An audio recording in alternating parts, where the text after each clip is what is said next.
everyone, this is Garrett, and this is Painkiller. And in a minute, we're going to do level 4, chapter 4, the forest. But before we do that, we're going to look at the card unlocking status, which is finish the level without using the black tarot.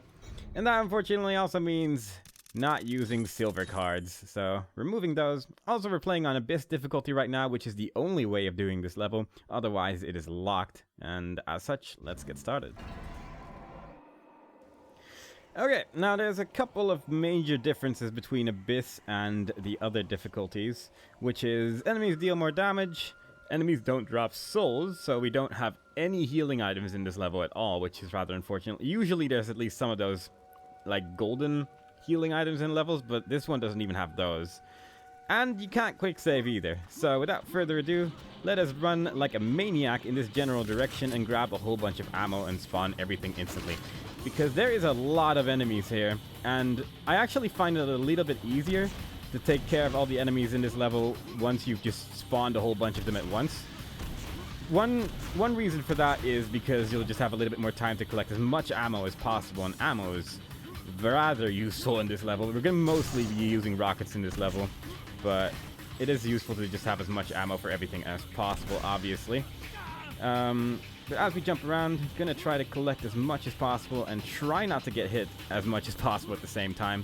This level is really short, but it is actually deceivingly tricky, even though it is not long at all. And you want to do this first area without taking as much, like, you want to take as little damage as possible, obviously in every level, but in this level particularly, there's just no way to get it back once you lose it, so don't take damage. Damage is really, really bad. Unfortunately, a lot of these skeletons are still sort of in their lying on the floor status, so we can take care of them without any real issues. I'm just a little bit worried that enemies are going to be behind me.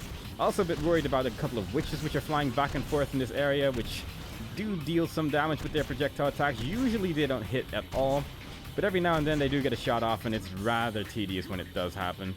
Fortunately though, most of the enemies have been taken care of, and I think it's almost time that we can start focusing down these witches, which are actually quite weak to this particular weapon right here. Like, the minigun is reasonably useful against them. If you're really good at aiming, you can just use the stake gun, which I think just pretty much kills them instantly if you shoot from great enough a distance, which will pretty much happen with all of these because they're just that fast. But unfortunately, my aim is not good enough for that, so I'm just gonna do it the rather slow way, I guess, which hopefully shouldn't take too long. But I'm just going to make sure this one dies first, because that one's just most likely to hit me, considering these ones, they just sort of fly back and forth a lot, but they don't really shoot in our general direction most of the time, as long as we just keep moving back and forth as they're flying around us. And that one's not dying. That took a while. I'm not really sure what happened there. And there we go. I believe there's one more left, which is actually not really a super fast one either, so that's nice. And I think there might actually be a non-witch enemy left as well, and yeah, there is, and he managed to hit me, which is rather unfortunate. Our health is still okay, but I'd rather it be as high as possible for the upcoming areas, obviously. And that was the first area. Like I said before, this level is really short, but it is quite tricky, and you want to get as much ammo and just armor as possible. There's an armor in the middle of the level here, which I picked up earlier. And, yeah, just try to run around here usually and try to just collect as much stuff as possible to make sure that you have, well, at least, like, a bunch of rockets and a bunch of shotgun ammo, really. But before we continue onwards, I'm actually going to go to a secret area. If that's basically where you start off, that direction right there, and you're going to want to walk to this right wall over here. And there is an odd-looking block which is sort of leaning against the wall, and we're going to need to climb on top of that. It's a little bit finicky. Usually you'll just fall off, but if you get the angle right, you'll just sort of walk upwards. You don't actually want to mash the jump button on this one, because that tends to just bounce you away. And from here, we're going to want to jump to this wall over here. Now, this is actually a ladder, and this ladder can be extremely annoying to climb on top of, and I'm just going to give it a shot, but usually you just sort of vaguely stop halfway along the line. I'm not really sure what a good strategy for this particular ladder is, but mashing the jump button and every now and then letting go of the ladder actually seems to work reasonably well sometimes, and I'm not really sure why this ladder is so hard to climb, but I always just have a lot of difficulty with it for some reason. Walking backwards there actually made me fly up for some reason. I guess I just was stuck like at the top bit or something. But either way, now that we're actually on top of this thing, we can climb a little bit further up using this stick over here. And sometimes you just get stuck on it, so you have to go back again. But you want to get on top of this wall. And from this wall, you want to jump on this. And I'm not even kidding. This is actually easier than it looks, but it can very easily go wrong at the same time. It's also very easy to just hold forward for a little bit too long and just fall down here, which is most likely to actually happen on this one, because we're gonna have to walk on another one. And this one has a tendency of just bouncing me off for some reason, but fortunately that didn't happen. And we get a bunch of holy items, and we can make our way down. Again, this is mostly tricky due to the fact that you can't quick save on Abyss difficulty. So you're actually going to have to do that in one go, which is more than a little annoying if you ask me. But fortunately we made it, and we can now just follow the arrow to the next checkpoint. And this might actually be one of the few levels where I'm just gonna die and then just load a checkpoint, because this next part is actually, it can just go wrong, and it's just a little bit annoying when it happens, but we're gonna get to the checkpoint, and if I suddenly restart here, then you know what happened. But we're gonna kill these guys, and also a bunch of witches spawn in this particular area, and I accidentally picked up that damage power up, which I kinda didn't want to do just yet, because these are actually quite easy to kill, but fortunately both of those witches died pretty quickly, so we didn't lose too much on that.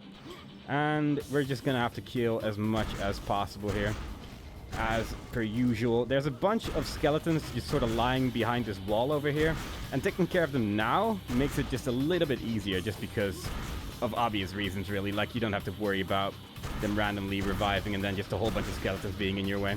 And also the splash damage seems to work just a little bit better with that damage power up, and therefore we can just kill just ever so slightly more enemies, which is very nice. I might be wrong on that, though. Maybe it's just that the rocket just deals enough damage pretty much all the time anyway, but either way, that damage power up is nice to have regardless, even if it doesn't do that much.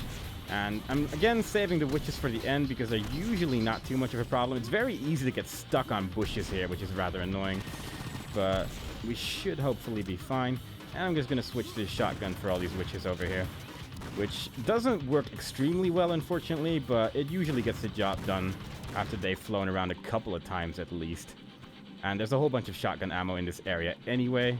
They do shoot rather close to me, which is always a little bit frightening, and I don't want to take any more damage because my health is right now at 35, and it's not a great number.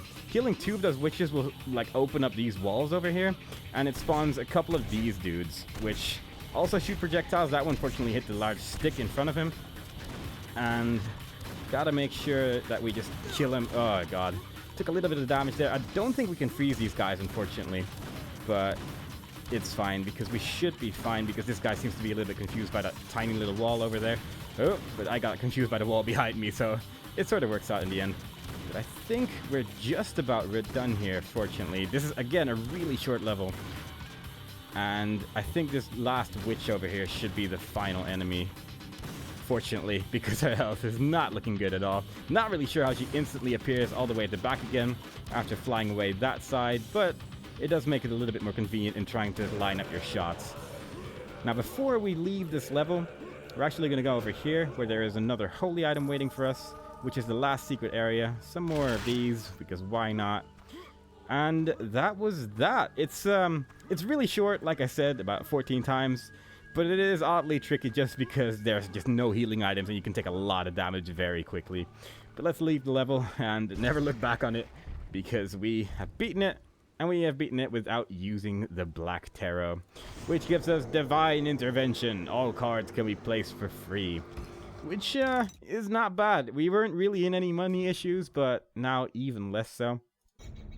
And this is obviously a silver card. It's a little bit odd because you can place it and then you gain money, like a whole bunch.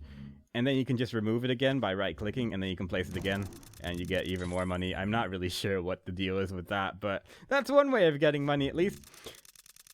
And for some reason, if you don't right-click it, you lose the money again. And if you do right-click it over here, it's a mystery, but it works, because now we got 10,000 gold, which makes no difference in the long run, really. But yeah, that is that tarot card. And the next time we play, we are going to do chapter 4, level 5, the tower. I'll also do this on Abyss difficulty because the cutscene you get on Abyss difficulty is actually going to be different from the cutscene we get for beating this particular level on Nightmare. It's only for this level as well. But I'll be doing that on Abyss, and I'll just show off both cutscenes when we get there. But that is for next time, so I hope you enjoyed it so far. The next time we play, we are going to do Chapter 4, Level 5, The Tower. Bye-bye.